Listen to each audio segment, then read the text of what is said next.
آپ کو اپڈیٹ کر رہے ہیں اہم خبر ہے حکومت اتحاد کی فوری فل کوڈ بنانے کی استدعا جو کہ مسترد کر دی گئی ہے۔ یہ فیصلہ سامنے آیا ہے چیف جسٹس کی جانب سے۔ موجودہ 3 رکنی بینچ ہی اس پر سماعت کرے گا۔ ہمارے تمام دلائل فل کوڈ سے متعلق ہیں اور یہ بھی کہا گیا ہے کہ ہمیں اس حوالے سے احکامات ہیں معاملہ فل کوڈ میں سنایا جائے گا، اور ساتھ ہی ساتھ یہ بھی کہا گیا ہے کہ حکومت اتحاد کی فوری فل کوڈ بنانے کی استدعا مسترد کر دی گئی ہے۔ موجودہ 3 رکنی بینچ ہی اس پر سماعت کرے گا۔ اسی پر بات کریں گے حسن رضا سے۔ حسن بتائیے گا اب آگے کا لائحہ عمل کیا دیکھنے کو ملے گا؟ دیکھیں، ابھی دوبارہ سے جو وفاقی وزیر قانون اعظم نذیر طارر ہیں ان کی طرف سے دلائل دینا شروع کر دیے گئے ہیں، اور ان کے ساتھ ساتھ جو 5:30 بجے سپریم کورٹ آف پاکستان کی جانب سے فل کوڈ جو ہے وہ بنانے کے حوالے سے فیصلہ کرنا تھا، وہ باقاعدہ طور پہ ان کی جانب سے فیصلہ سنا دیا گیا ہے، اور فل کوڈ بنانے کی استدعا مسترد کرتے ہوئے انہوں نے یہ کہا ہے کہ اگر ضرورت پڑی تو فل کوڈ بنا دیں گے، فی الوقت استدعا مسترد کی جاتی ہے۔ بتایا یہ جاتا ہے کہ حمزہ شہباز شریف کے وکیل نے بھی میرٹ پر جو ہے وہ دلائل دینے سے انکار کر دیا، اور ان کی جانب سے کہا گیا کہ ہدایت لیے بغیر دلائل نہیں دے سکتے۔ حمزہ شہباز اور ڈپٹی اسپیکر کے وکلا نے دلائل دینے سے انکار کیا ہے، جبکہ جو ہے سپریم کورٹ نے یہ واضح کیا ہے کہ ہم رات تک جو ہے وہ کیس سننے کو تیار ہیں، اور جبکہ چیف جسٹس اور ججز رات تک جو ہے وہ کیس سننے کے لیے تیار ہیں، لیکن ڈپٹی اسپیکر اور حمزہ شہباز کے وکلا کا دلائل دینے سے انکار۔ وفاقی وزیر قانون اعظم نذیر طارر کے اس وقت جو سپریم کورٹ میں دلائل جاری ہیں، وفاقی وزیر قانون اعظم نذیر طارر کا کہنا ہے کہ سپریم کورٹ پہلے ووٹ شمار کرنے والے فیصلے کی نظر ثانی سنے، جس پر عدالت کی جانب سے یہ کہا گیا کہ مزید بھی آپ کوئی دلائل دینا چاہتے ہیں تو وہ دلائل دے سکتے ہیں، جبکہ اس وقت جو ہے وہ دلائل جاری ہیں۔ ان کی جانب سے یہ بھی کہا گیا ہے کہ وفاقی وزیر قانون اعظم نذیر طارر کی کمرہ عدالت میں جو ہے وہ تقریر کی جا رہی ہے اور اس میں دلائل دیے جا رہے ہیں۔ اس میں یہ کہا گیا ہے کہ حکومتی اتحادیوں کی جانب سے جو ہے وہ فل کوڈ بنانے کا بھی مطالبہ کیا گیا تھا، لیکن عدالت کی جانب سے کہا گیا کہ فی الوقت فل کوڈ بنانے کی استدعا جو ہے وہ تمام تر معاملات کو دیکھتے ہوئے مسترد کرتے ہیں۔ چیف جسٹس آف پاکستان نے کہا کہ ہم ضمیر اور آئین کے مطابق فیصلہ کریں گے۔ ان کی جانب سے یہ بھی کہا گیا کہ ہم میرٹ اور قانون کو مد نظر رکھتے ہوئے فیصلہ کریں گے، اور میرٹ پر جو فیصلہ ہوگا اس کے مطابق عمل درآمد کیا جائے گا۔ ہم آج رات تک جو ہے تمام کیسز سننے کو تیار ہیں، جبکہ وزیر اعلیٰ پنجاب حمزہ شہباز شریف کے وکیل بھی وہاں پر موجود ہیں۔ اس کے ساتھ ساتھ جو ڈپٹی اسپیکر کے وکیل بھی وہاں پر موجود ہیں، ڈپٹی اسپیکر کے وہاں پر بھی موجود ہیں۔ سپریم کورٹ آف پاکستان نے وزیر اعلیٰ پنجاب کے انتخاب کے معاملے پر ڈپٹی اسپیکر دوست محمد مزاری کی رولنگ پر حکومتی اتحادیوں کی فل کوڈ بنانے کی درخواست مسترد کرتے ہوئے انہوں نے یہ واضح کیا ہے کہ آج دوبارہ جو ہے کیس کی سماعت شروع کر دی گئی ہے۔ سپریم کورٹ نے وزیر اعلیٰ پنجاب کے انتخاب کے معاملے پر ڈپٹی اسپیکر کی رولنگ کے خلاف فل کوڈ بنانے کی درخواستوں پر فیصلہ محفوظ کیا تھا۔ اعظم نذیر طارر کی جانب سے کہا گیا ہے کہ 12 کروڑ کے وزیر اعلیٰ کو گھر بھیجنا سنجیدہ معاملہ ہے، 3 ججز کو یہ فیصلہ نہیں کرنا چاہیے، فل کوڈ کیس سنیں، جبکہ عدالت نے کہا کہ ہم فل کوڈ کیس کے حوالے سے فیصلہ جو ہے وہ سنا چکے ہیں۔ اس سے قبل لطیف افریدی نے کہا تھا کہ آرٹیکل 63(a) کی تشریح کی نظر ثانی درخواست سے زیر التوا ہے، موجودہ سیاسی صورتحال بہت گمبھیر ہے، سپریم کورٹ ایک آئینی عدالت ہے، ہمارے سابقہ صدور نے میٹنگ کی ہے، سابق سپریم کورٹ بار کی نظر ثانی درخواست سے بھی زیر التوا ہیں، دستیاب ججز پر مشتمل فل کورٹ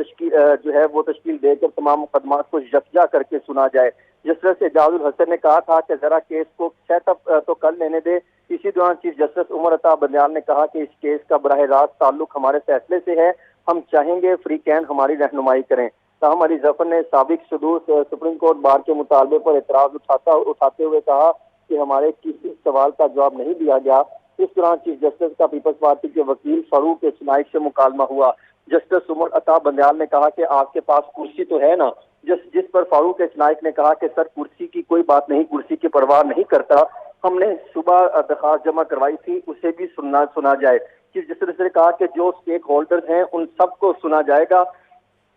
جبکہ لطیف افریدی نے یہ کہا کہ الیکشن کمیشن کے فیصلے کے خلاف اپیلیں بھی زیر التوا ہیں، آئینی بحران سے گریز کے لیے فل کورٹ تشکیل دیا جائے۔ بحران گہرے ہوتے جا رہے ہیں، پورا سسٹم داؤ پر لگا ہوا ہے، سسٹم کا حصہ عدلیہ اور پارلیمان بھی ہیں۔ ڈپٹی اسپیکر کے وکیل عرفان قادر نے بھی دلائل کا آغاز کرتے ہوئے عدالت سے فل بینچ بنانے کی استدعا کی تو عدالت نے استفسار کیا کہ کن نکات پر فل کورٹ سماعت کرے گا، جبکہ اب جو ہے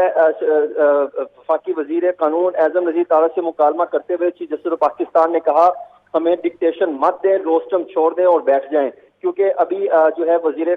قانون